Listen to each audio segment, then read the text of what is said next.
Allumage. 3, 2, 1. Maintenant!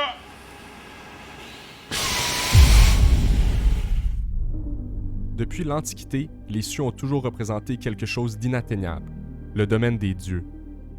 Mais depuis le tournant du 20e siècle, les fusées ont transformé rêve en ambition et ambition en réalité.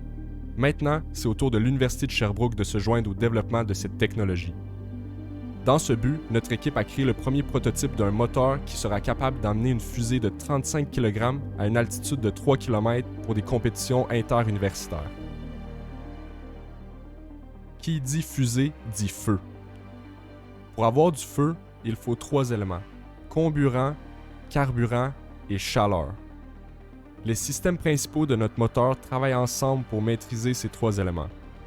Le réservoir contient le comburant, la chambre à combustion le carburant et la chaleur initiale est donnée par le système d'allumage. Le réservoir contient 5 kg d'oxyde nitreux, communément appelé NOS, gardé à l'état liquide à 50 fois la pression atmosphérique. À l'intérieur de la chambre de combustion se trouve un cylindre creux de paraffine qui sert de carburant. Au tout début de la chambre se trouve le système d'allumage qui donne la chaleur initiale nécessaire pour amorcer la combustion. Finalement, à la sortie de la chambre se trouve la tuyère qui, par sa forme, transforme la chaleur de combustion en poussée. Le système d'allumage est démarré par un signal électrique.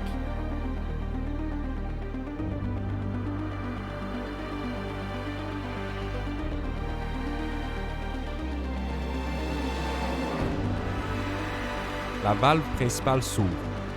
L'oxyde nitreux surgit vers l'injecteur. Le débit de carburant entraîne des gouttelettes de paraffine liquide dans l'écoulement. La flamme avance dans la chambre et les gaz chauds cherchent à sortir. Dans la tuyère, ils se font accélérer et leur momentum génère de la poussée pour accélérer la fusée vers le ciel. Pour arriver à cette fin, un moteur Ignitus a été conçu, fabriqué et testé. 1.